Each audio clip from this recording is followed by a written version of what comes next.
Bueno, muy buenas noches a todos. Bienvenidos a octubre y esta propuesta de octubre que creo que, bueno, comenzamos a afinar las clavijas respecto del tema que más nos preocupa, que es interrogar nuestro oficio, pero en esta época. ¿Ah? Interrogar el oficio desde las vicisitudes de esta época, que bueno, diría que no es cualquier época. Usted, en todo caso, diría, mire, si bien el título tiene la inspiración del título del libro de Yemama, diría, el libro de Yemama fue escrito en otras coordenadas, porque, bueno, si bien eran las coordenadas de la globalización, sí, no eran las coordenadas que agregó la pandemia. Y hoy es como para cuestionarnos mucho la cuestión de cómo trabajar la clínica de la angustia, de una angustia que, podríamos decir, se ve en la disrupción en lo real. No es la angustia de la persona que está llorosa, digamos, sino que más que nada es una angustia que se manifiesta en disrupciones de lo real.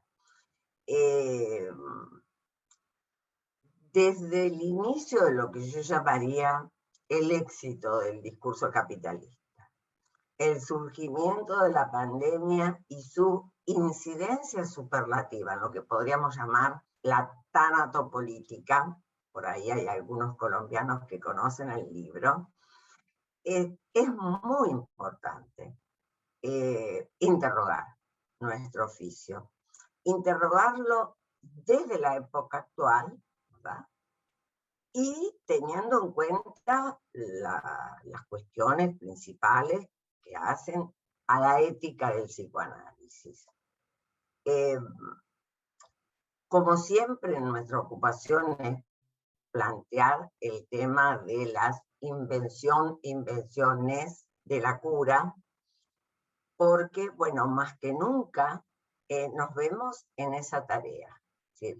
Si Lacan siempre dijo que nuestra tarea no es estándar, etcétera, etcétera, y lo dijo desde sus primeros escritos de situaciones del psicoanálisis en el 56, por ejemplo, es un escrito muy revelador de lo que él pensaba para la época y lo que pasaba con el psicoanálisis y todo lo que era estándar en esa época. Creo que, bueno, que esa frase de Lacan en Función y Campo de la Palabra respecto de que el analista tiene que estar a la altura de la subjetividad de la época, bueno, nunca más actual. Y es allí donde digo, bueno, tenemos que aprovechar cuanta brújula tengamos a mano. Porque si hay algo que tenemos que aprender es a ser humildes.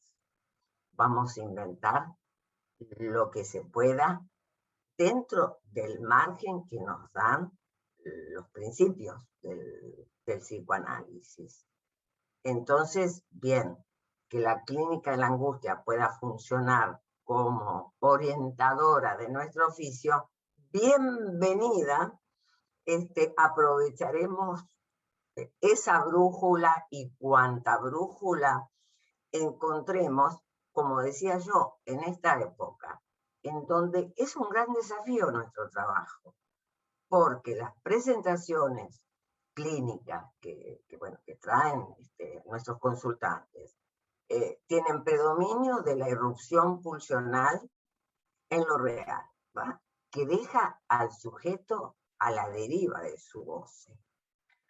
Ya se trate de un terrible sentimiento de desolación, de mutismo, de automutilaciones, de adicciones de todo tipo. Ustedes ya conocen, si no, busquen por ahí por internet, creo que se llama ¿Qué negocio? O algo así, en donde hablo del tema de la adicción a la adición, ¿no? Agregar más uno, más uno, más uno, más uno. Bien. Las elecciones por el riesgo. Cada vez hay más deportes de alto riesgo que se hacen sin entrenar, etc. En fin, son elecciones por el riesgo.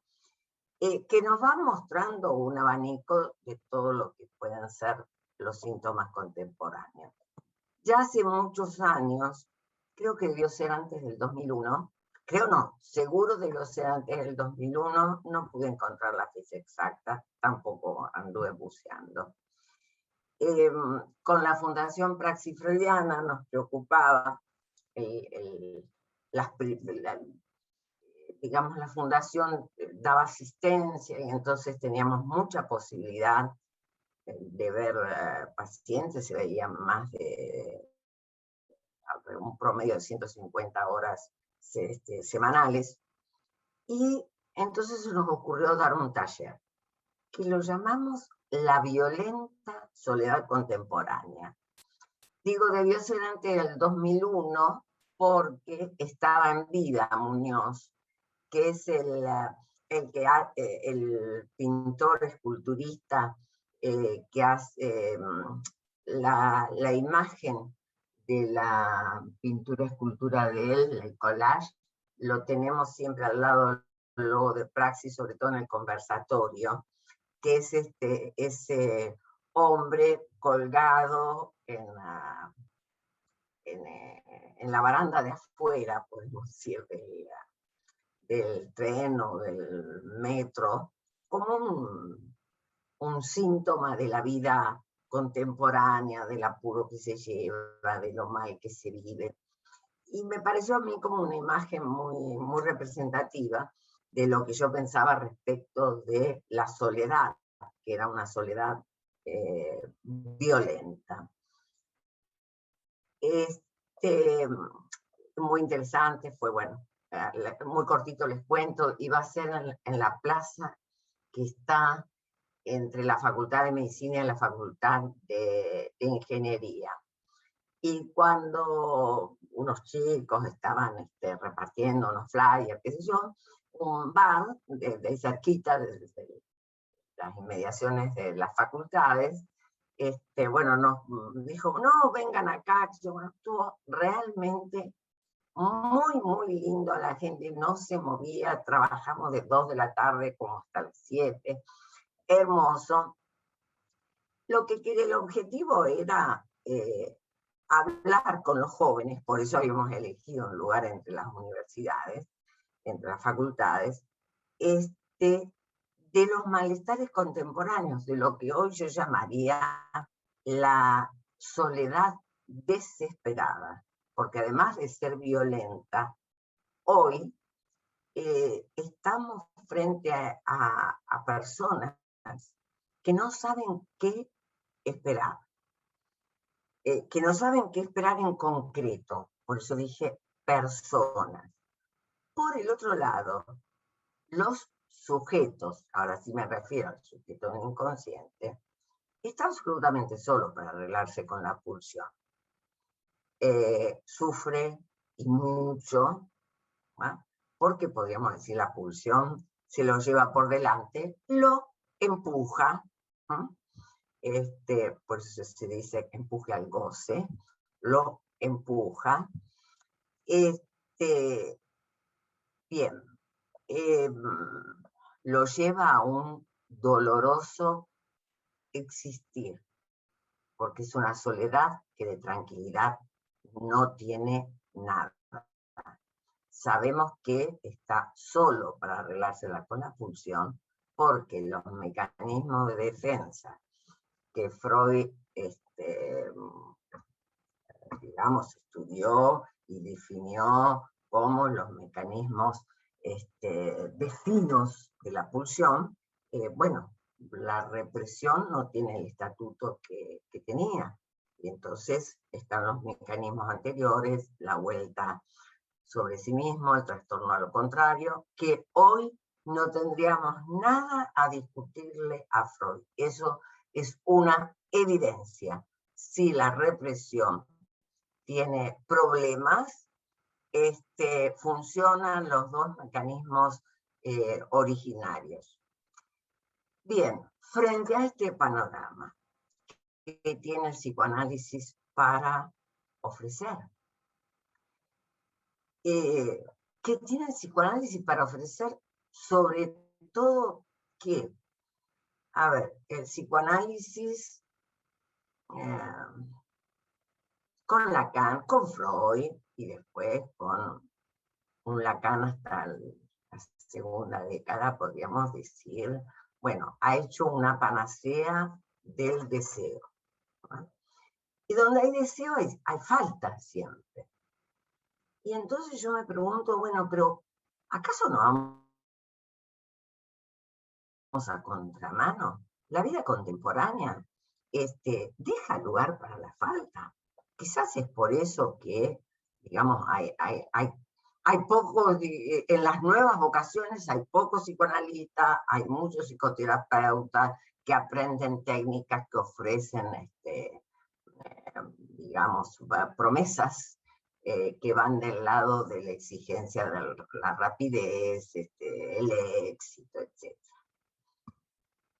La vida está tomada por esa exigencia de éxito, individualismo, consumismo, etc.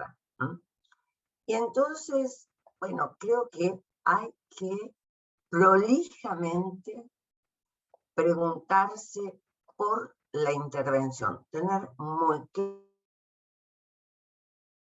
claro cuál es nuestra intervención.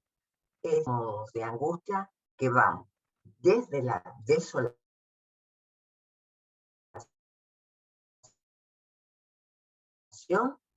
al cambiado, la subjetividad de la época también. ¿Cómo intervenir con pacientes, ¿no?, con estos síntomas contemporáneos? Nada fácil. En principio le diría que nada fácil definir lo contemporáneo. El diccionario de la Real Academia Española esta vez no me ayudó para nada, porque dice sobre contemporáneo, que es un adjetivo que se refiere a lo que existe al mismo tiempo y que pertenece a la misma época. Bien, no dejé mi preocupación ahí dando vueltas, y es ahí donde encontré un programa que se llama Problemas Sociales Contemporáneos, de una facultad de Economía. Eso me interesó porque quería ver qué dicen los economistas, y me llevé una sorpresa muy grande. Hablan de una época de cambios vertiginosos, bien, que esto es una deriva de la evolución del sistema liberal, bien. Y entonces dice, es frecuente que frente a ello el común de las personas carezca de elementos de juicio para valorar sus implicaciones y repercusiones, tanto negativas como positivas. O sea, no me llamó la atención que en una facultad de economía se diga esto. A mí me llamó mucho la atención, ¿no?, que la persona que está dentro de este sistema liberal capitalista llega un momento que pierde la noción, pierde el juicio para saber en dónde está parado. Bueno, después le digo, la lista que hace de las cuestiones de las democracias representativas, a los problemas cada vez más graves de la estratificación social, etc. Le diría que para mí fue una muy linda sorpresa ver que en una facultad de economía se dan el espacio para una materia de este tipo. Y hay un momento en donde una parte del programa dice, es importante destacar que el cambio social y la conformación de la sociedad de conocimiento tiene en su base la incorporación de la tecnología, que incluye, entre otras, la herramienta informática. Su desarrollo en conjunto, telemática y robótica, induce cambios en los modos de ser, de vivir, de pensar en las personas y en las sociedades. Bien, ahí le puse de donde lo saco. Bueno, me pareció muy, a mí, por lo menos muy interesante encontrar algo así y que no venga del mundo psicoanalítico. Lo contemporáneo. Se trata de un tiempo desenlazado de un lugar particular. Esa fue una primera pregunta que me surgió, ¿no? Porque hasta fíjense esto que ha sucedido hoy, la caída de Bosa. Bueno, ok. ¿No? Siempre las categorías tiempo y espacio anduvieran juntas. Y hoy, a ver, sí, pareciera que andan juntas, pero el espacio es el espacio global, está bien, nos pasó a todos en el mismo momento, pero es un espacio global. Y también puede suceder que la categoría de velocidad del tiempo no corresponda con determinados lugares. Es algo, a mi gusto, por lo menos, a tener en cuenta. Se trata de un tiempo que trae como novedad la globalización, la tecnología de la información, la velocidad de las comunicaciones. Bueno, no lo sabemos. A Lacan le respondo, yo no voy a renunciar, ¿no? Porque él dice, mejor que renuncie quien no pueda poner en su horizonte la subjetividad de la época, etcétera, etcétera. Bueno, yo no voy a renunciar. Estamos en una época que voy a mencionar nada más que dos, por ahí en todo caso con alguna, en alguna otra reunión, no hoy, pero hay dos variables que marcan el discurso, digamos, global desde mitad del siglo pasado. Yo diría, por lo menos en la preocupación de Lacan, desde los años 40. La caída del nombre del padre y el establecimiento del discurso capitalista. Una de las características de nuestra época es la aspiración, yo llamaría la aspiración a lo ilimitado, a lo que llamé el uno más, a esta cuestión de adición como si fuera la cuenta infinita de los números naturales. Así se constituye toda adición. Hay adicciones a la Coca-Cola, los niños, ¿no? Adicciones a las series de Netflix, veo una, veo otra, no puedo dejar de ver. Bien.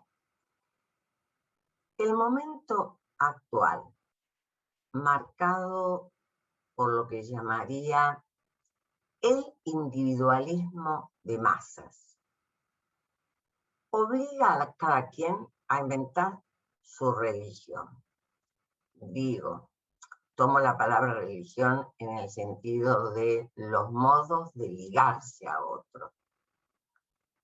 Y entonces Bien, lo que va a suceder, por lo menos lo que veo en mi clínica, es que la experiencia que va pasando cada quien no le es suficiente, más bien le es ineficiente. Desde los jóvenes, sobre todo, el ir a una fiesta y, bueno, que lo que se trató fue de estar al lado de los otros, alcoholizándose, drogándose, etcétera, uno al lado del otro. No están con el otro, no pueden conversar, etcétera. En ese individualismo de masas, otra de las características, o interna a esto que yo digo, bueno, hay que crearse un nuevo modo de ligazón al otro, una nueva religión. Otra de las características es, no hay transmisiones familiares. En general, lo habíamos visto, lo habíamos visto desde el seminario, eh, 10, pero está desde el Estadio del Espejo, ¿no? Si el niño tiene el júbilo de reconocerse en el espejo, bla, bla, pero necesita darse vuelta y reconocerse en el otro. ¿Qué está haciendo ese otro? Una transmisión generacional, una transmisión familiar, una transmisión filial, es decir, lo incorpora. Esa es la base de la filiación y no, digamos, la genética. De este modo pareciera ser como que la experiencia de las generaciones pasadas no se incorpora. Cuestión como para interrogarse, porque es como si estuviéramos, bueno, teniendo que chocar las piedritas a ver si armamos fuego.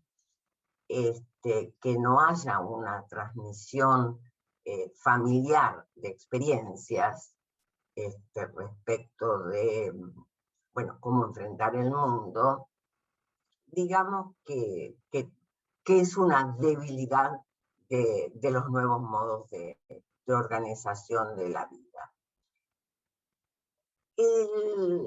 Otra característica que quiero resaltar es el lugar del cuerpo en lo concreto, en la forma, vamos a llamarle en su estética.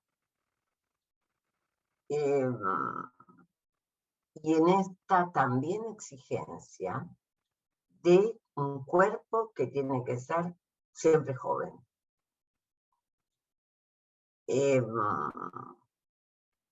Siempre jóvenes y siempre respondiendo a una belleza de acuerdo, bueno, a determinados estándares normalizantes, porque marcan una norma, pero norma dada por el discurso capitalista.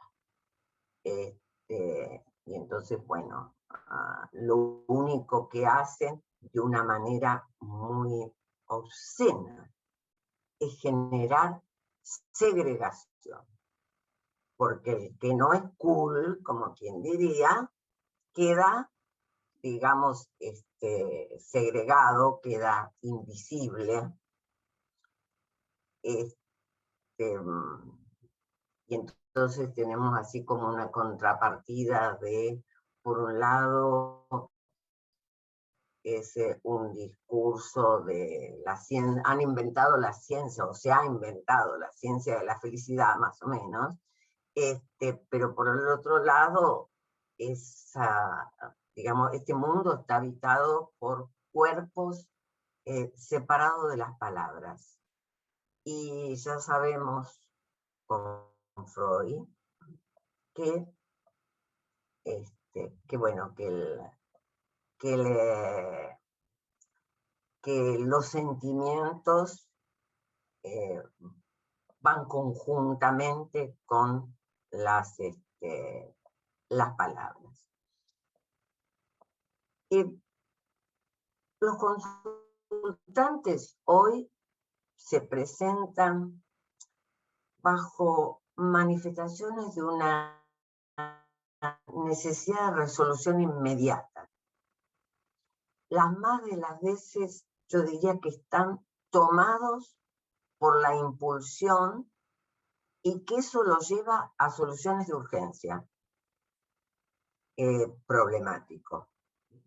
Y por el otro lado, a esta cuestión de soledad desesperada que bueno, que embarga la vida a quien no sabe qué esperar.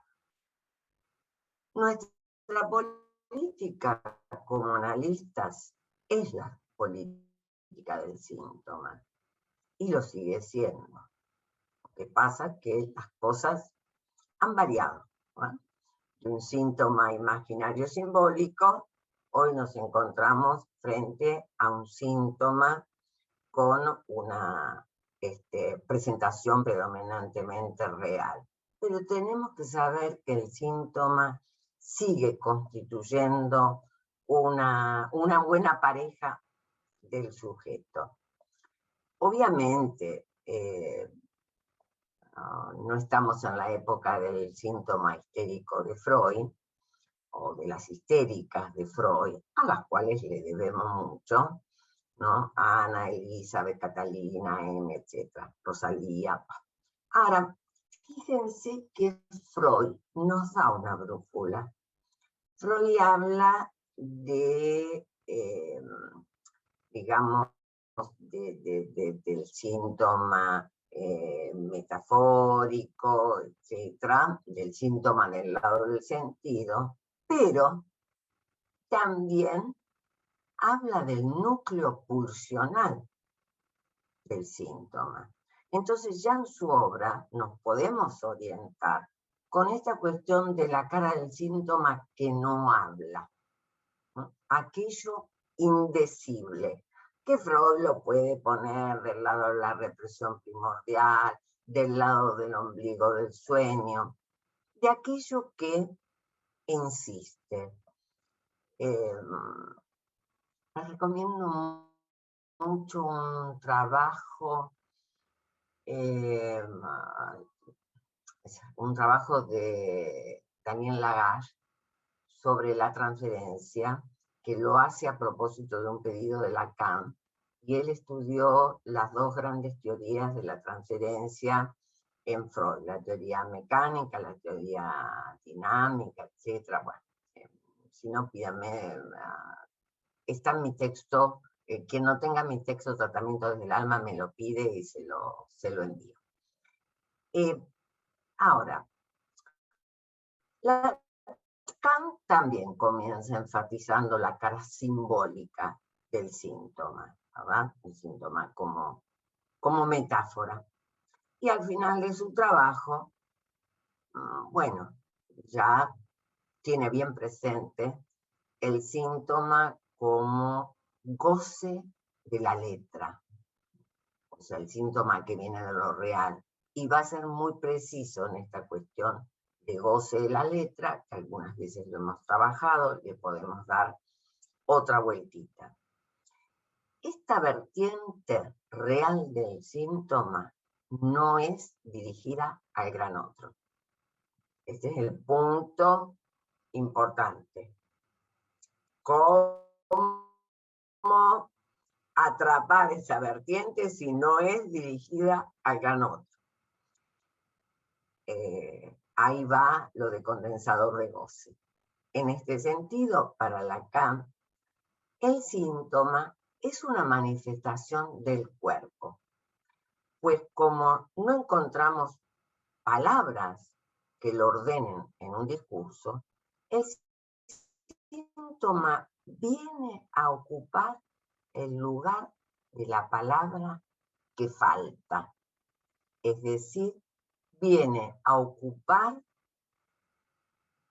o viene en el lugar del significante que falta en el otro. En cambio de dejar el vacío, va y se instala ahí.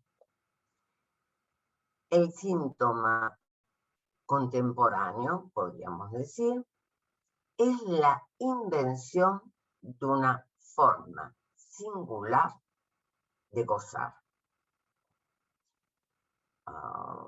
En esta cuestión de el goce como sufrir en demasía.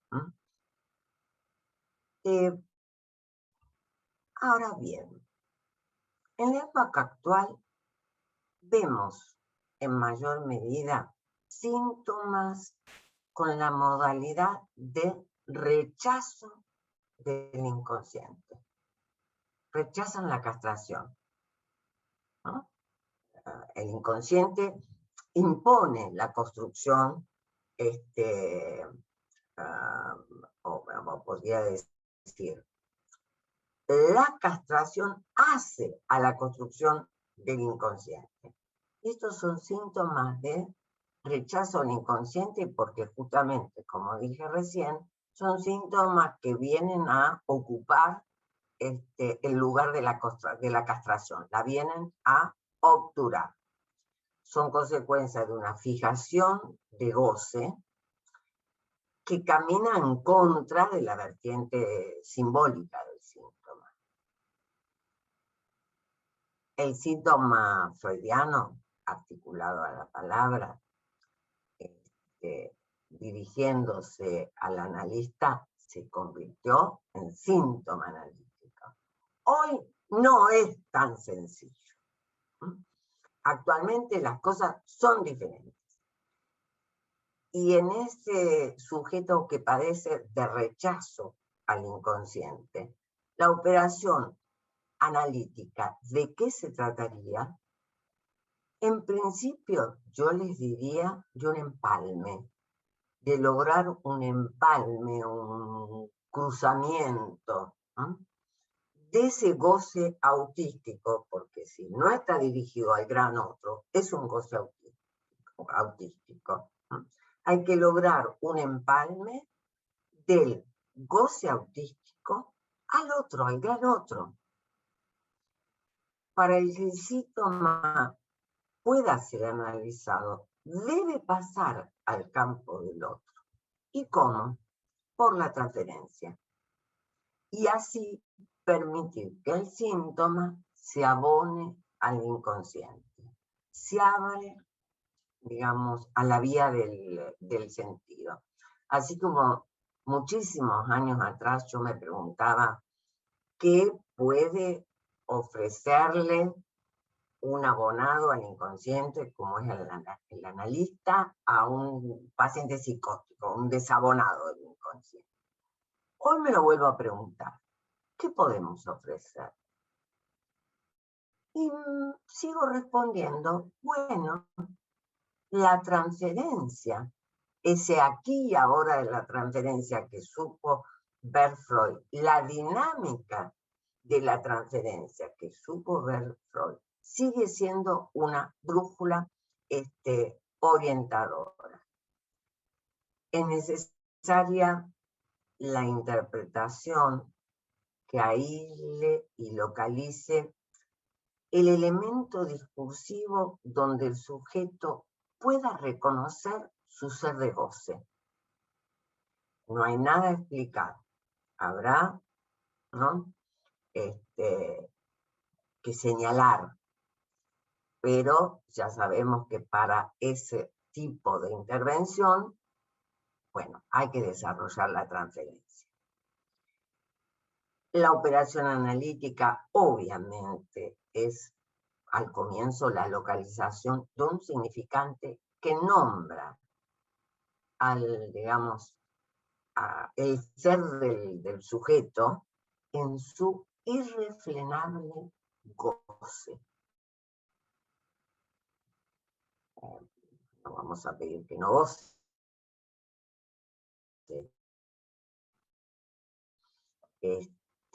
Eso de lo irrefrenable.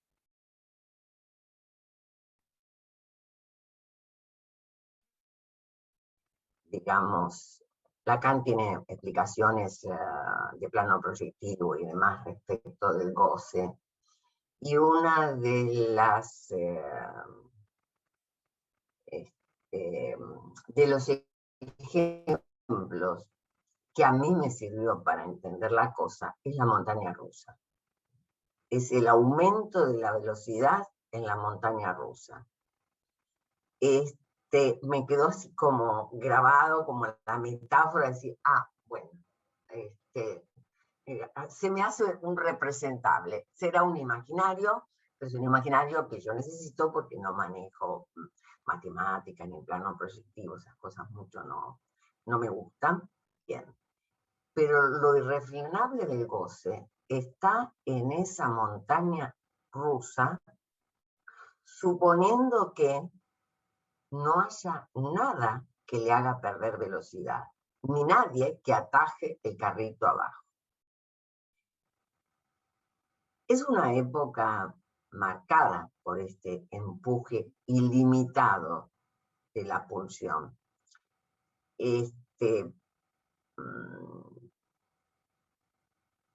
Digamos, las psicoterapias las psicoterapias que están de moda, van respondiendo a los pedidos de liberación, ¿no? Desconociendo lo real que está en juego. Ahora, lo que hacen los demás no me interesa. El tema es, somos psicoanalistas.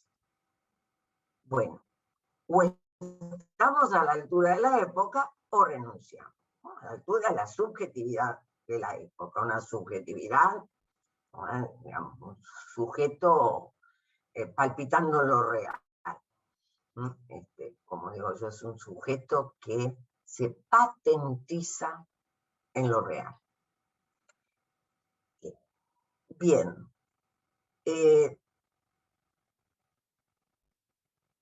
No nos vamos a regir por el asistencialismo, ni por los ideales recreativos, ni reeducativos, ni.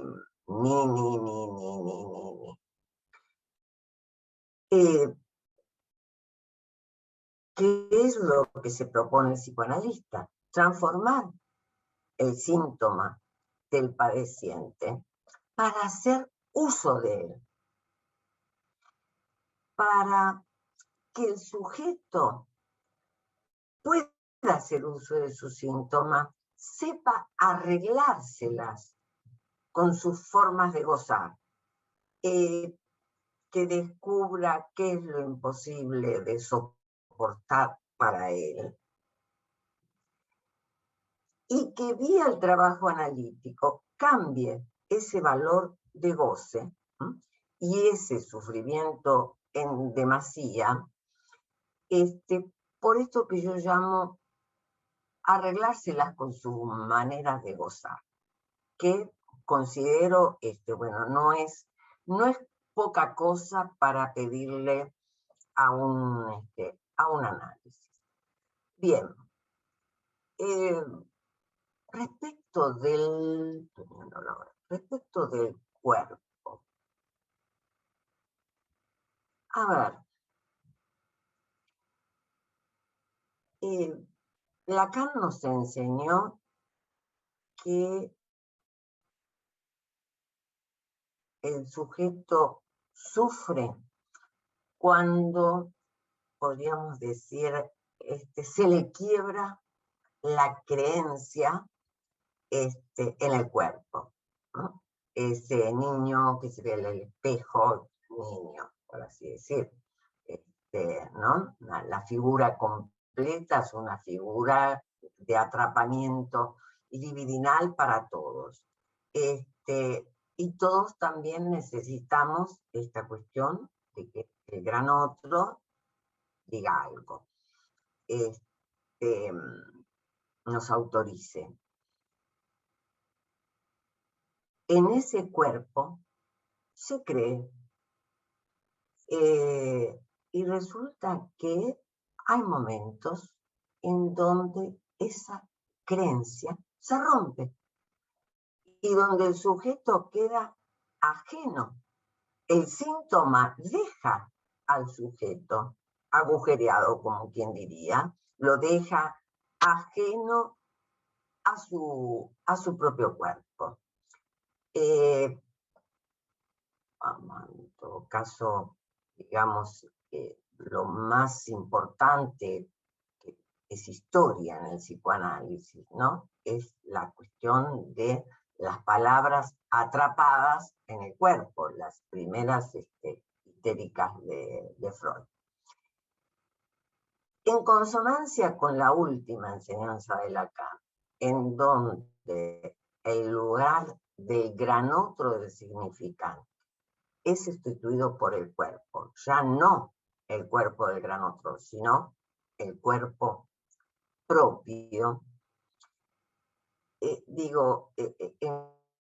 consonancia están justamente toda la teoría de la letra gozada, que bueno, vamos a darle unas vueltitas más, porque creo que si bien el tema viene del año pasado, es un tema como para siempre darle unas vueltas, porque son esas marcas de goce propias de un sujeto, en donde un sujeto tendrá que poder apropiarse y saber hacer con ellas. Esa es la tarea de un parlete, digamos, de un hablante ser. Saber no estar creyendo que tiene un cuerpo, sino la realidad es que no lo tiene, pero que, bueno, necesita construirlo de alguna manera, y construirlo, a ver, creo que es en la clase del 13 de enero del 76, en el seminario 23, que Lacan dio una metáfora hermosa. Dice, al respecto del cuerpo, en realidad no lo tiene, pero su cuerpo es su única consistencia mental, porque a cada rato levanta campamento. O sea, como que allí es interesante cómo juega la cuestión de la consistencia, que agrega mental, ¿no? Pero de la consistencia, pero inventa una consistencia muy particular, es una consistencia que levanta campamento.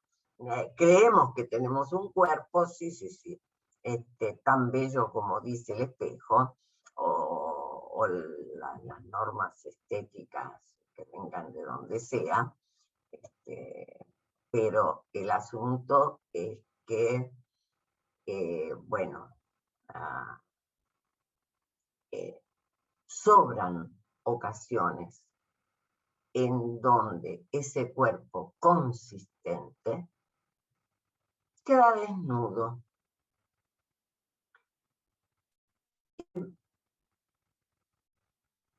Los padecimientos actuales son padecimientos con prevalencia real, con prevalencia imaginaria.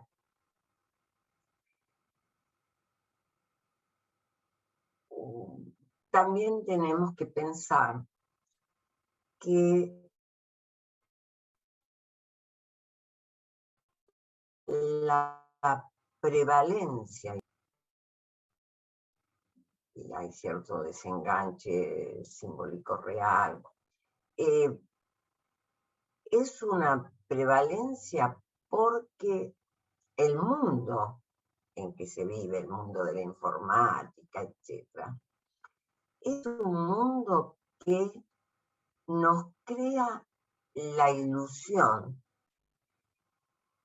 de que lo real imposible se puede excluir. Nos crea la ilusión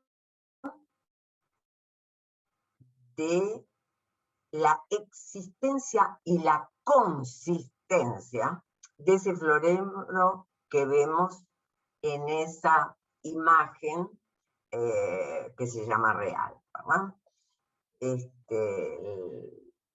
Bien, está ahí el espejo.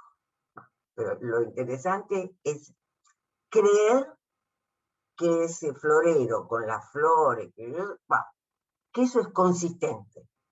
Entonces, bueno, obviamente, es muy frecuente que el sujeto o tenga que andar inventando modos de tapar esa consistencia que se puede romper. Creo que hace las dos cosas. No que, sino, yo creo que por un lado vive inventando ese más uno, más uno, más uno, más uno, más uno, más uno. ¿Ah? Sí, la serie de lo infinito, como andar remendando continuamente, poniéndole una florcita más, se cayó la margarita, le pongo otra, ¿no? Bien, y por el otro lado lo que hace es una suerte de fetichización de la imagen exterior del cuerpo. Hubo una tesis que a mí me encantó, ya tiene muchos años. No puedo acordar. Bueno, una tesis de publicidad y psicoanálisis de la Universidad Complutense de Madrid. Marta, bueno, no me acuerdo la autora, que habla muy bien, muy basado de lo que es el proceso de la doble fetichización. La fetichización de la mercancía y la fetichización del logo. Y creo que los cuerpos no están por fuera de eso. Entonces, eso hay que tenerlo en cuenta, porque ese cuerpo, marcado por una doble fetichización, como mercancía y como logo, por los pechos, las nalgas, etcétera,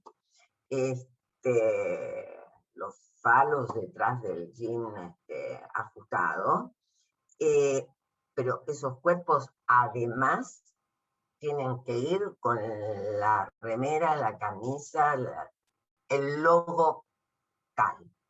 Eso hace al cuerpo de la subjetividad de nuestra época, en donde creo que asistimos a una terrible desarticulación, diría yo, entre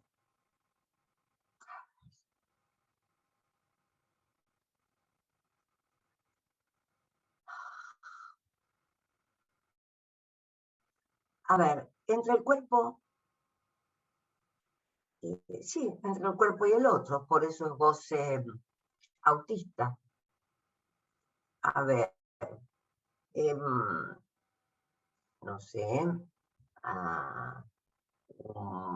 una mujer puede ser muy bonita, pero si no está vestida cool, capaz que no es mirada. Porque además de ser bonita, de tener tal cuerpo, tiene que estar vestida cool. Como si eso asegurara el tener el cuerpo. Yo considero que son formas de armarse cuerpos ortopédicos, pero que dejan al otro por fuera, que son presentaciones del cuerpo, de lo que llamaríamos el cuerpo del uno,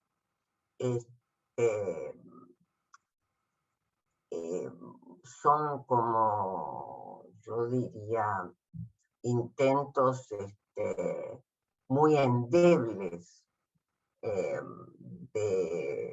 no sé, cuerpos el uno, me refiero a la satisfacción autista, ¿no? Y entonces digo, bueno, son cuerpos muy endebles porque, digamos, anudan su cuerpo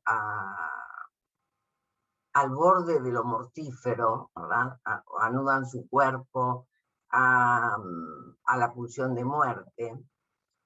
Y es así, bueno, como, a ver, ¿cómo puede pasar que alguien cometa un acto contra sí mismo o contra otro y se encuentre en ese acto? Por eso dije, el sujeto se patentiza en lo real. Es decir, se encuentre como sujeto allí, en el acto. Bien, ¿qué hacer como psicoanalistas? Y bueno, yo les diría que perturbar, para ser elegante, no voy a decir traumatizar como he leído, para perturbar, ¿no? Perturbar para que, digamos, para que el sujeto pueda enlazar palabras con ese cuerpo que es puro goce. Y que lograr algo así como que el cuerpo sea un objeto más, que sea por supuesto un cuerpo éxtimo, que el sujeto pueda aprender a llevarlo puesto, como quien diría, soportando sus modos de goce. Pero cuando digo soportando, digo acotando el goce para que eso sea algo soportable, para no verse a sí mismo, para que no se dé el encuentro fatídico. El encuentro fatídico es el sujeto que se encuentra en tanto tal en el acto. En ese acto en donde mató a alguien, se mutiló, etc. Bien, son las 9, tenía preparado algo más nada más para decir, pero en todo caso, digamos, a ver, les paso el chimento de lo que tenía, de algo un poquito más para decir, y era que en la época de Freud, Freud trabajaba mucho con el cuerpo de la identificación. Y que estar a la altura de la época es, bueno, darnos cuenta que el circuito, el sistema de identificación bien alterado, porque por el padre, debilitamiento del nombre del padre, bien, eso hace a una alteración, a una grave alteración identificatoria. Y entonces lo que pienso es que el analista que está a la altura de la época es un analista que, bueno, se va a ocupar por el cuerpo como circuito pulsional. Se va a ocupar del circuito pulsional de su consultante, de su paciente, respetando los tiempos de la transferencia, respetando los tiempos. ¿No? ¿Por qué digo respetando los tiempos? Dando un lugar al tiempo. Que creo que ya lo hablamos, no sé si anda Tarsitano por ahí, pero él se había referido también a esta cuestión del tiempo el lunes pasado. Alberto Santier, el del Sigma, creo que tiene un trabajo sobre la cuestión del tiempo, porque si el tiempo es una intervención, bueno, en algún momento puede ser que la sesión breve, etcétera, etcétera. Pero del otro lado, si tenemos que hacer entrar la variable tiempo, que se viva como hay tiempo, hable, hay tiempo, ¿no? Es decir, para que se viva la variable tiempo.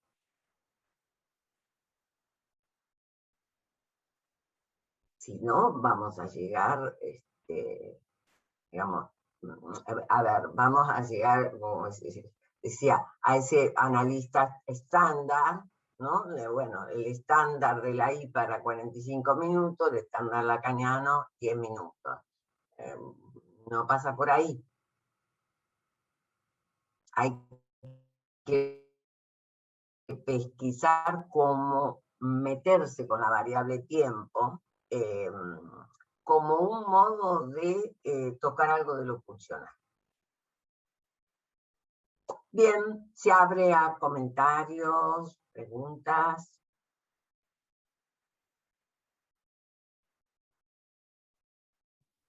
Hola, Amelia. Carol. Amelia, es que me dejaste pensando en lo siguiente. Tú nos decías que el síntoma actual nos presenta el síntoma como una modalidad de rechazo de lo inconsciente, de rechazo de la castración. Pero ahí me queda sonando la psicosis y la perversión. Por lo que nos dices que la castración hace lo inconsciente. Entonces, esa última frase, hace lo inconsciente la castración, me deja en suspenso respecto de la psicosis y la perversión. Vale. Bien. A ver. Tenemos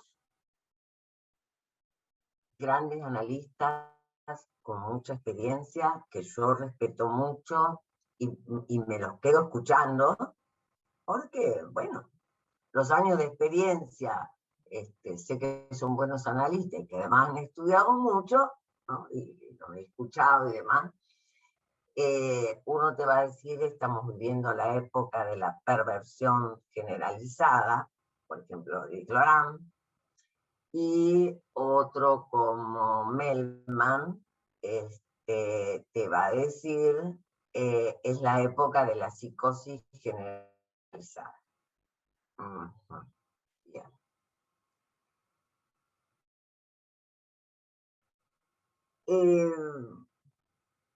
Hace unos cuantos años atrás hubiera dicho, no, qué exageración.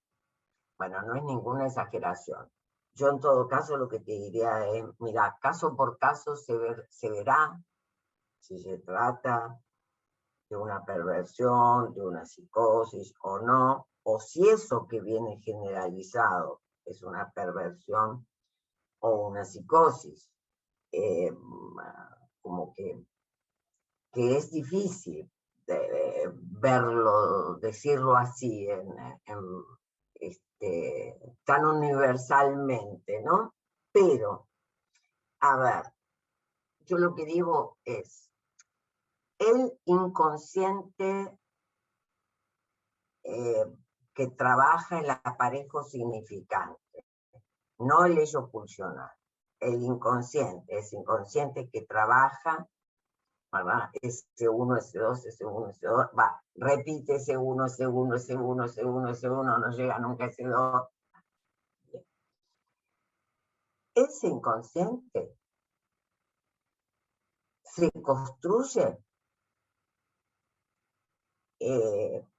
por, digamos, la sustracción de un significante. Ese inconsciente se construye a partir de la castración. Es como que es un inconsciente que se puede construir porque se le quita una posibilidad de goce.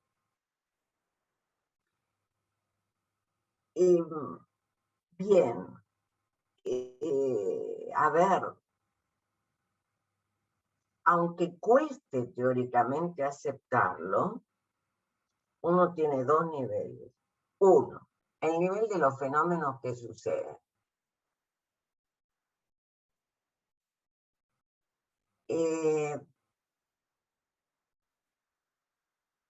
Desde las violaciones de todo tipo, sexuales, violaciones a la ley,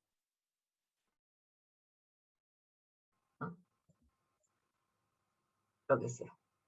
Digamos, eso está a la vista. Está a la vista que, digamos,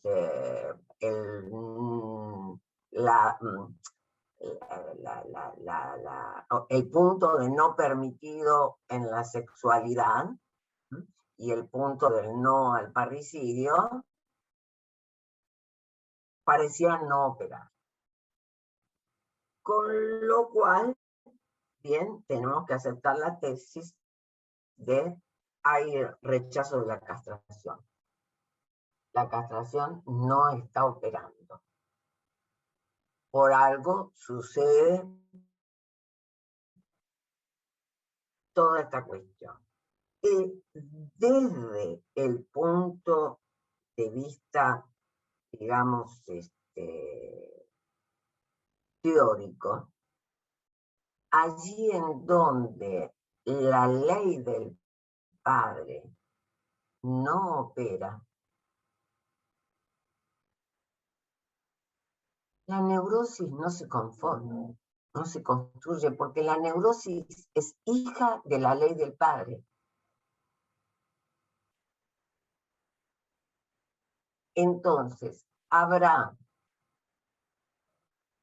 una perversión que dice, pero igual puedo. Ah, sí, sí, sí, no se puede, pero yo puedo. Y estaciona el auto debajo del cartel bien grandote que dice prohibido estacionar. Pero yo sí.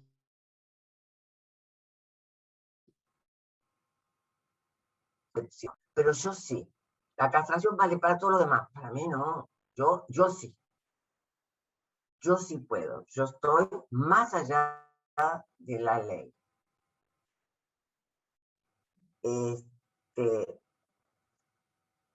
Que es todo un problema, como en un determinado momento se quiso hacer lectura de ir más allá del padre, ¿no? Porque se hizo una lectura perversa, diría yo, del ir más allá del padre, ¿no? Ir más allá del padre era ir más allá de la castración. Puede ser un canalla, no señor, no. Ir más allá del padre es apostar, encontrar un modo para apostar a la castración como en tu padre. Bien, yo diría que el tema está ahí. Después, bueno, clínicamente no... A ver, ¿qué diría? Voy más por el lado de la perversión generalizada. ¿Por qué te diría? Por lo menos con mis colegas del hospital que converso, de las guardias del hospital, etc., más o menos el número de desencadenamientos sigue siendo el mismo, el porcentaje. Los pacientes psicóticos que uno recibe, más o menos, anda igual. En cambio, Si recibís un joven,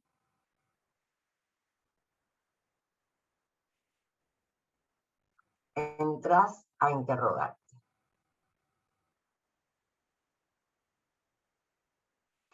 Porque ya, yo te diría un elemento. El elemento de uno más, uno más, uno más, uno más, uno más. El elemento adictivo que generalmente tiene el joven. Te está diciendo, puedo uno más, uno más, uno más, uno más, uno más, uno más. Puedo, hasta que reviente, puedo. Puedo beber hasta vomitar y terminar con la terapia intensiva. Los niños con la Coca-Cola, ¿no? se lastiman los estómagos, y esos niños llegan adolescentes. Y vos lo que ves es esa posición en donde ha fallado la inscripción del no. No son psicóticos, pero ha fallado la inscripción del no. Y entonces tienen que comenzar en el tratamiento viendo cómo vas a inscribir el no, en acto. Porque, a ver, ¿sabés cómo tienen profesores en la escuela que los quieren educar? No, ya tienen los profesores en la escuela. Entonces, estoy viendo más en los jóvenes este tipo de caso, en donde diría el objeto A toma diferentes maneras consistentes y los empuja a gozar de cualquier forma.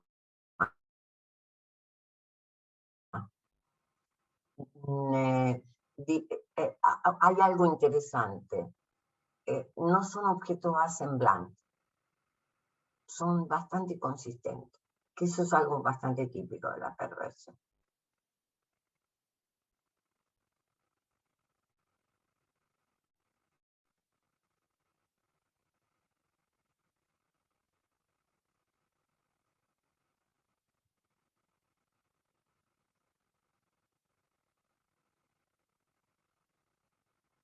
Ay, perdonen los que tienen hijos adolescentes, pero bueno, yo creo que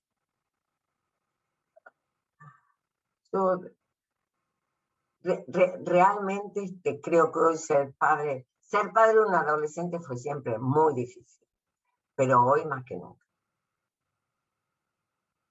Hoy realmente.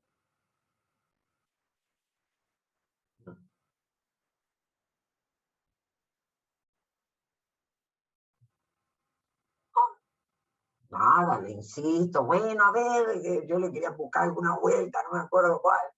Bien. Para hacer la cosa, el señor viene con el doctor, con una cámara de filmación. Va proyectando. Y nos lleva a todos, a un grupo grande, a la angustia. Y ahí cada uno se arregló como pudo. ¿Qué sucedió? Yo levanto la mano y digo, discúlpeme, esto que usted inventa con la letra invertida, pero que además está a tal distancia, a tal otra, en fin, hay toda una cosa muy técnica respecto a determinados logos. Uno se cree que es así de fácil, pero no. Digo, ¿es para romper la temporespacialidad? Ah, me dice, lo pesquisó. Sí. Digo, me pareció.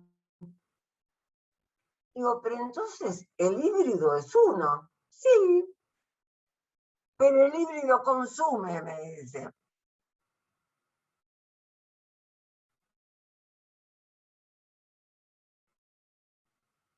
el híbrido se queda pegado al logo, el híbrido logo que necesita estamparlo sobre su cuerpo.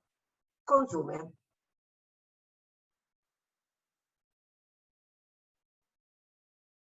Bien. Todos nos quedamos muy callados, bueno, fue una experiencia difícil. Digo que fue impactante. Quienes estaban en aquello, no sé si por ahí anda Angelina, porque me parece que Angelina era del grupo, fue una experiencia difícil. Él nos fue llevando desde, no sé, pinturas de gas o bueno, pinturas representativas, cada vez más abstracto, a estas letritas que volaban, que andaban por ahí, que no se terminaba de entender si era exactamente una letra, si no, pero que no estaban para ser entendidas. Eso también lo explicó.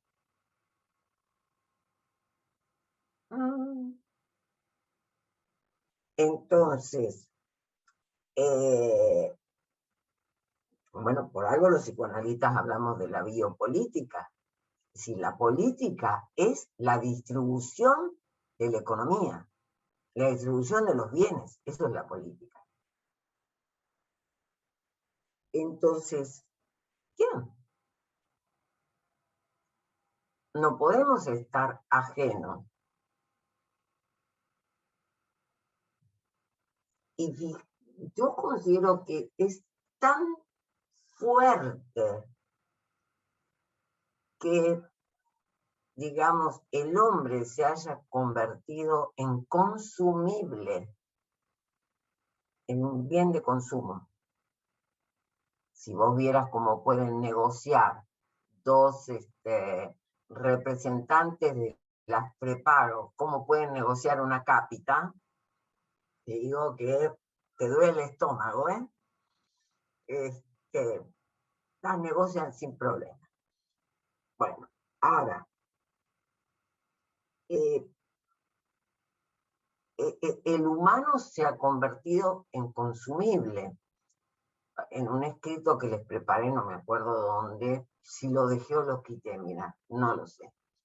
Pero yo creo que lo quité al final. Que tuve miedo que fuera mal interpretado, porque yo lo que puse fue algo así como, lo que pienso, ¿no? Es, qué macana, ¿no? Es decir, no hay marcas de filiación. Con las marcas de filiación incorporábamos, con la identificación edipiana, sí, incorporábamos la experiencia de nuestros padres, de nuestros abuelos. Digo, acá estamos en generaciones que se ha sufrido mucho. La Argentina con la inmigración española e italiana, la mayoría somos nietos o bisnietos, los más jóvenes, por supuesto, de españoles, italianos, algunos portugueses, algunos franceses, bien, escapados de la guerra, que salvaron su vida por escaparse de una guerra. Y había que poder dejar la tierra, ¿no? Con una mano atrás y una adelante. Mi generación en Argentina es la de los desaparecidos. En Estados Unidos, ¿cuánta gente tiene hijos, nietos muertos en la guerra?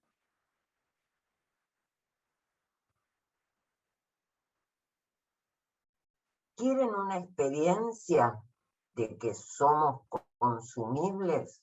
Busquen, rastreen bien. Es mala. Yo diría la globalización no es mala. El discurso de tergiversación es malo.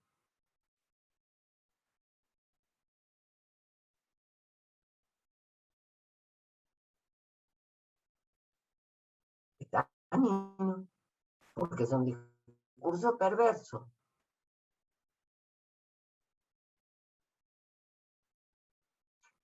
a veces pienso perverso, después digo, puede ser enloquecedor. ¿No? Es decir, si yo te digo, mirá este lápiz, es azul, y vos me decís después, ¿me das el lápiz azul? No, ¿qué lápiz azul? Yo no tengo ningún lápiz azul. Pero si vos me mostraste tu lápiz que es azul, no, no es azul, es rojo, mirá, es rojo. Y después te lo cambio, y después te lo cambio, y después te lo cambio.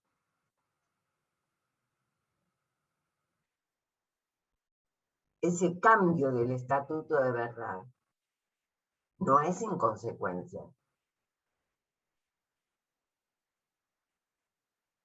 ¿no? Y yo lo que había escrito era algo así como que, bueno, que en esta cuestión de la falta de identificaciones, de la falta de lazos de filiación y qué sé yo, no sabíamos yo no sabía decir si nos quedábamos sin historia o si la historia se nos venía encima.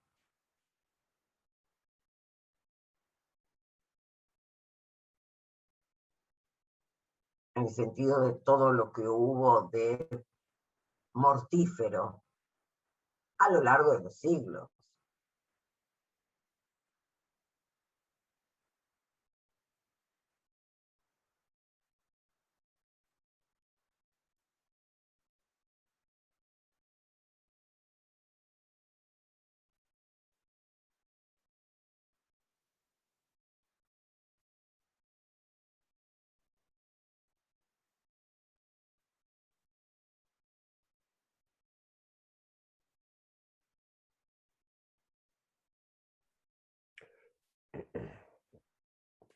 Y pienso en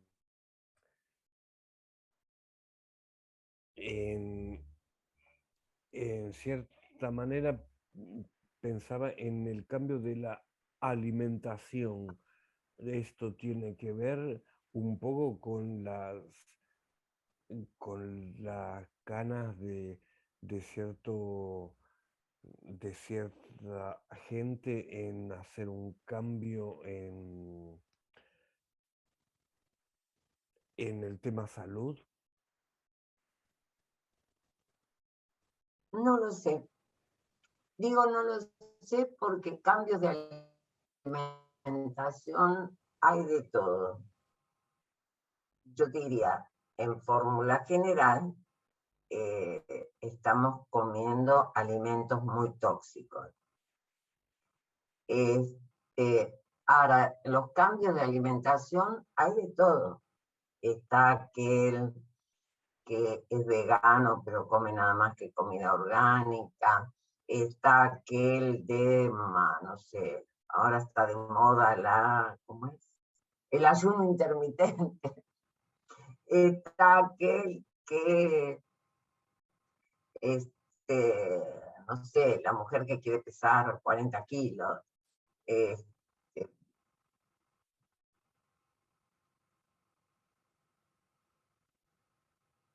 los otros días una paciente que realmente es obesa, es un problema para ella, en fin, bueno, al análisis por eso, porque necesita bajar de peso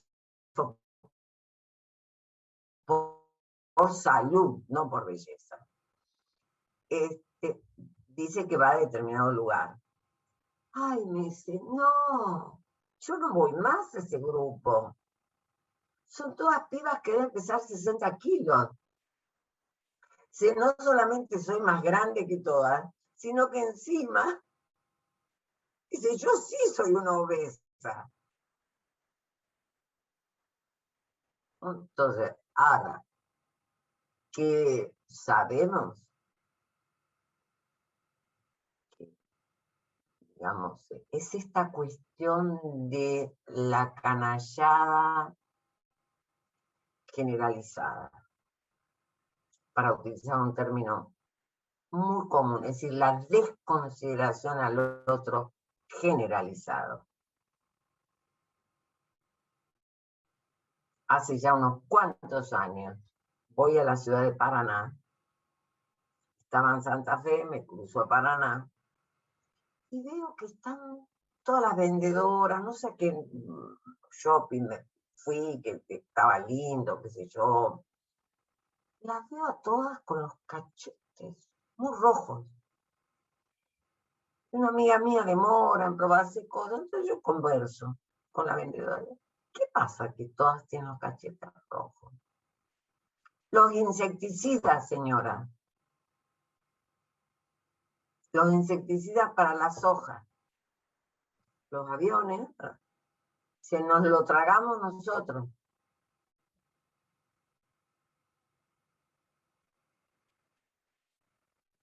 Callada, te puedes imaginar, pobre mujer, no le voy a meter leña al fuego, pero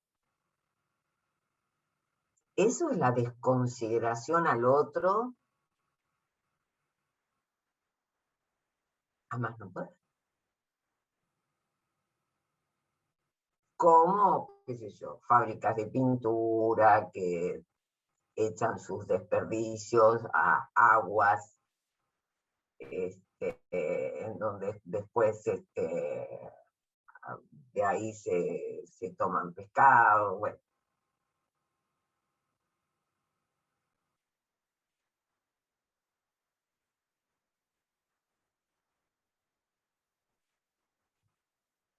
Yo soy partidaria de la palabra desconsideración.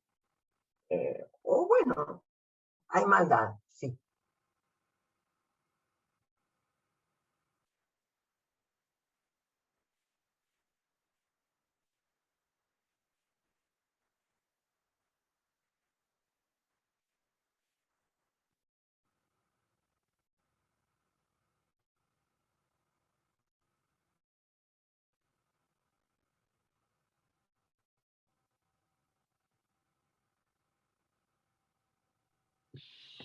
Amelia, me dejaste pensando respecto del tiempo.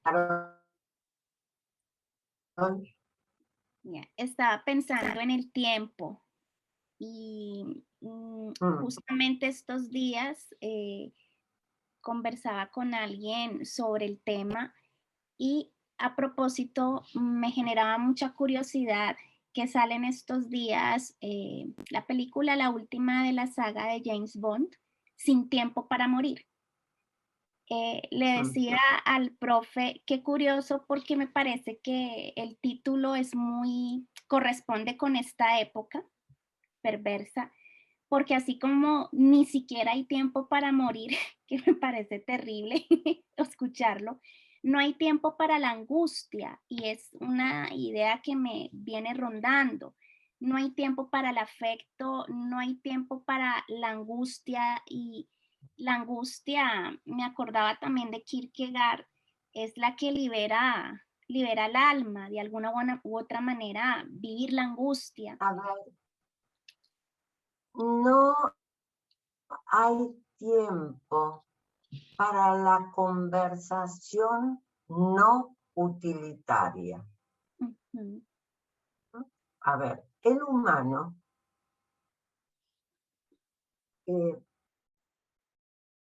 disfruta, podríamos decir, de dirigirse al otro, más allá de si lo que habla es importantísimo, es de utilidad o no. Habla con el otro. No hay tiempo. No hay tiempo para dirigirle la palabra al otro, no hay tiempo para darle el saludo. Las pautas, se han caído las pautas culturales, ¿verdad? De cómo está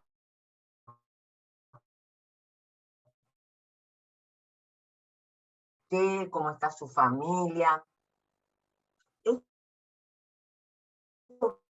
viene a ese tiempo, ese título que vos decís de la de James Bond, para que viene.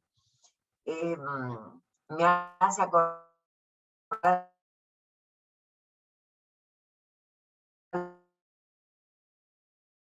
la película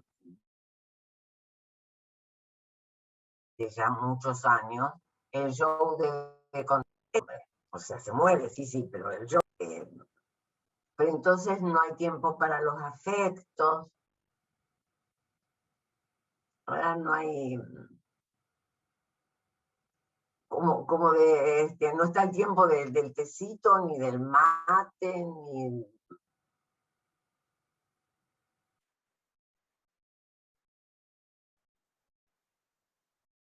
Y hasta lo observas en, qué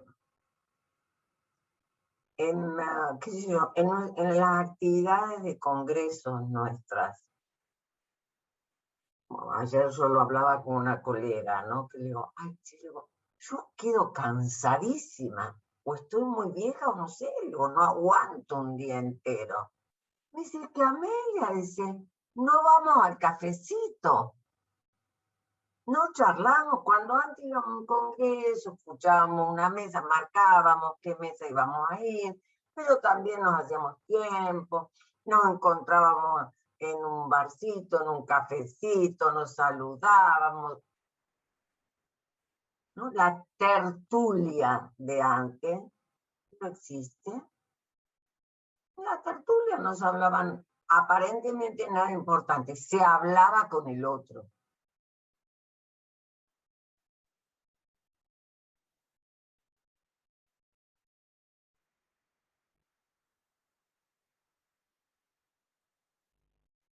Entonces, por eso digo, ver de qué manera salir de la velocidad y ver de qué manera meter la variable de tiempo.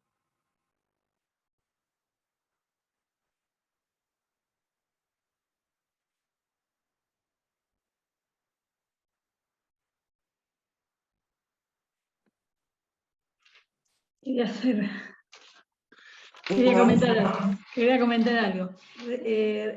Utilizó el término, para relacionarse con chicos, el término random, que es un término en inglés que significa aleatorio, fortuito o casual, ¿sí? Que depende del azar y que no obedece a ningún método o criterio, ¿no? Y yo pensaba un poco en esto de la posibilidad de un tiempo para poder pensarse y de hacerse desear, ¿no? Que todo es tan rápido, tan veloz, tan consumible, que no se puede ni siquiera pensar en hacerse desear. Que ella misma se preguntó, en un momento se preguntó si no era una chica rápida. Sí. Ahora, fíjate vos cómo, digamos, ella precipita en lo real para otro lado, pero por suerte se interroga. Está la exigencia del padre, que es quizás la exigencia mal ubicada de una generación que, bueno, tenés que aprender a defenderte sola. Entonces andá y saca el pasaje, andá. Sí, andá y tener relaciones, ¿no? Sin necesidad. Sí, tenés que aprender a defenderte sola. Claro. Y en correspondencia con la sexualidad, ¿no? O sea, no pensarse quizás a si tiene ganas realmente de estar con ese chico o no tiene ganas, ¿sí?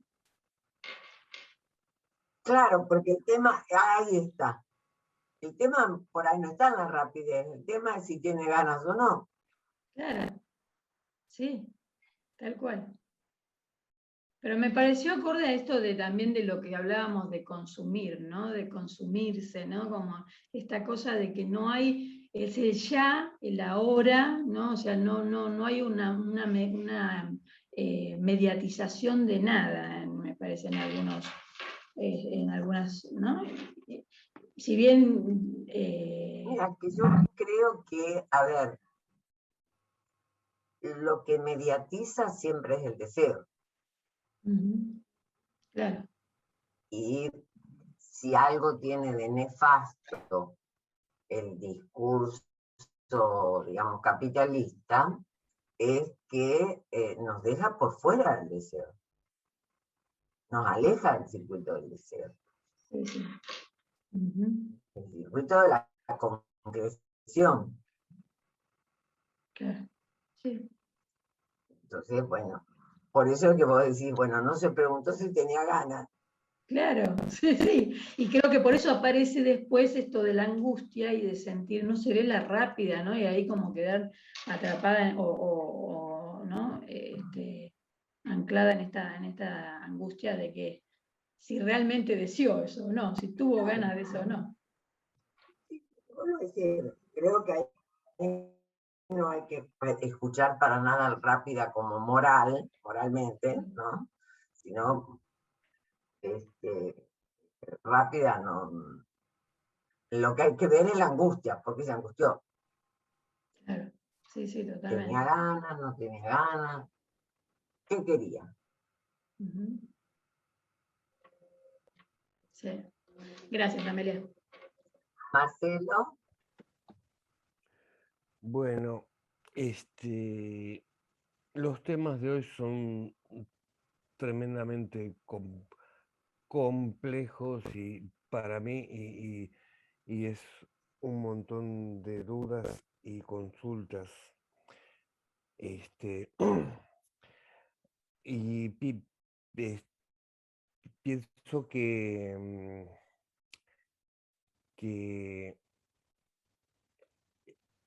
hay como quizás hoy en día otro tipo de concepto de libertad que quizás hace bueno, en definitiva, para para cierto tipo de personas la li- libertad sea solo económica, digamos. Y a partir de eso genera un montón de conductas y de un,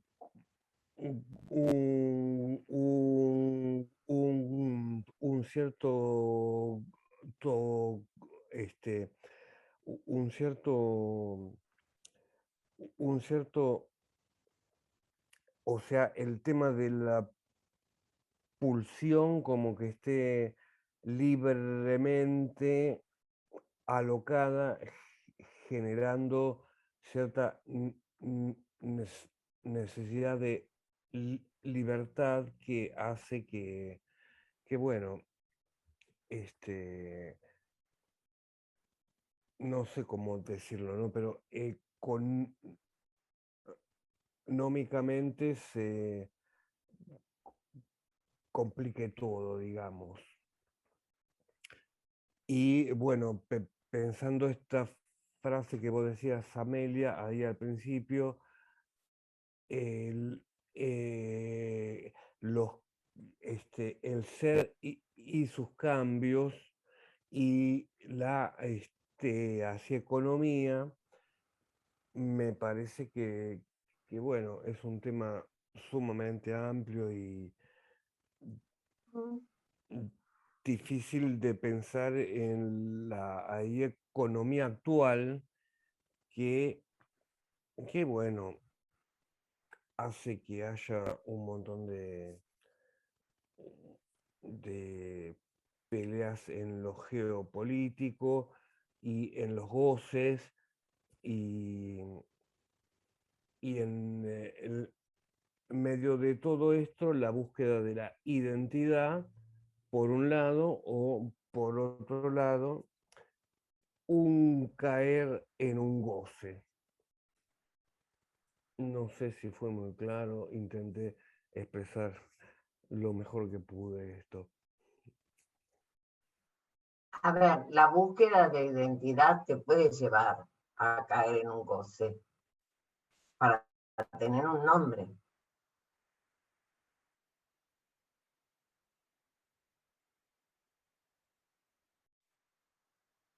¿No? Eso,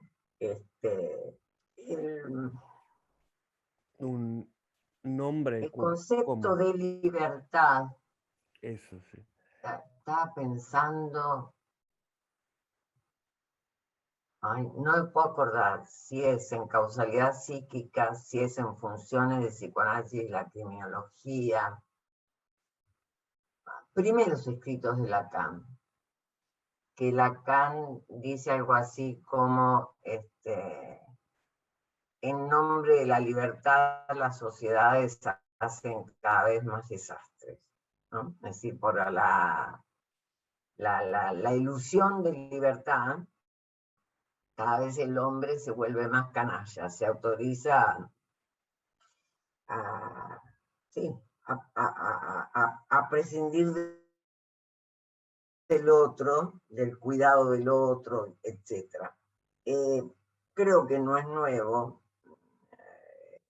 parece que desde que el mundo es mundo, porque siempre hubo guerra, o sea, en fin, depende de lo que se entienda por libertad y demás, como cada uno se va a posicionar, ¿no? Ahora, a ver, yo te diría que la diferencia, te la voy a poner en algo muy sencillo.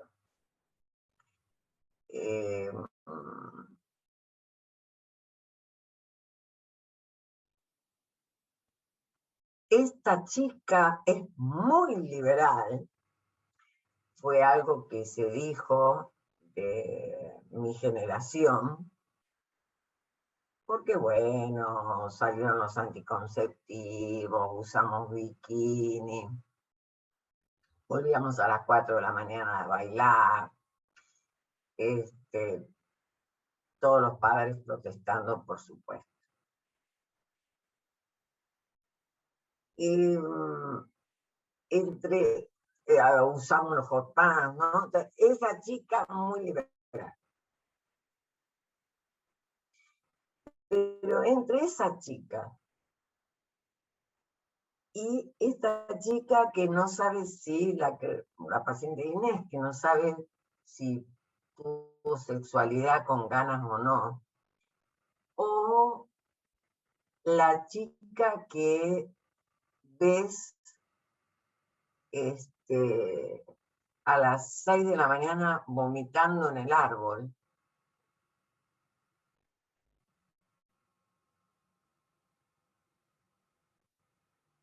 dada vuelta, a riesgos de deshidratación, o sea, a riesgos. Hay diferencia. Creo que la diferencia está en la cuestión del riesgo, de la elección al riesgo. Por eso yo lo puse.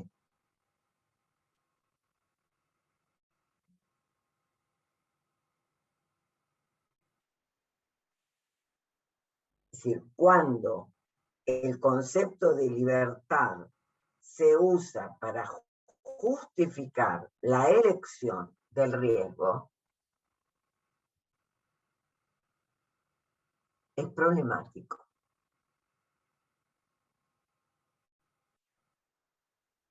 Es problemático. Porque un ideal de libertad te tiene que llevar hasta ese extremo. Es algo que a mí me interroga mucho.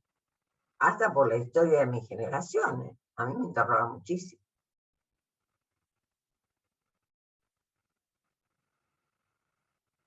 Pues entonces, depende de cómo cada uno se posicione frente a la libertad, bueno, hago lo que se me canta. Entonces, no respeto las leyes, etc.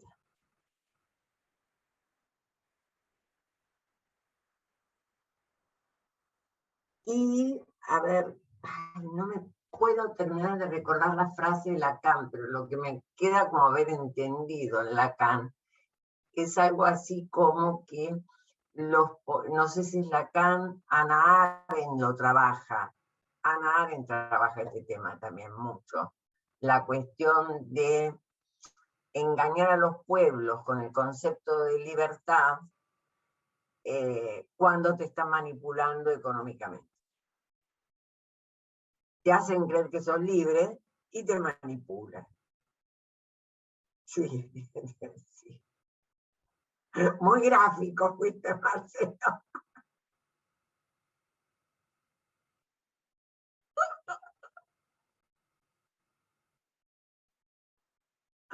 Bueno, nos vemos el WhatsApp abierto a preguntas, recuerden. Yo ahora les mando lo que escribí, que bueno, debe tener alguna cosita más, no lo sé. Pero porque siempre me dejo el archivo abierto porque decía, bueno, lo voy a leer prolijamente y después hablo de otra cosa, entonces después no encuentro el renglón. Es mi estilo. Pero les mando, léanlo, por ahí, aunque sea de una lectura, sacan alguna pregunta y así vamos compartiendo preguntas, que eso es lo bueno, eso es lo lindo. ¿Sí? Sí, Beso Amelia, bueno, grande, que gracias. descansen, que tengan lindo inicio de semana. Gracias. Hasta Igualmente, luego. Chao, un chao. abrazo. Gracias, buenas noches. Buenas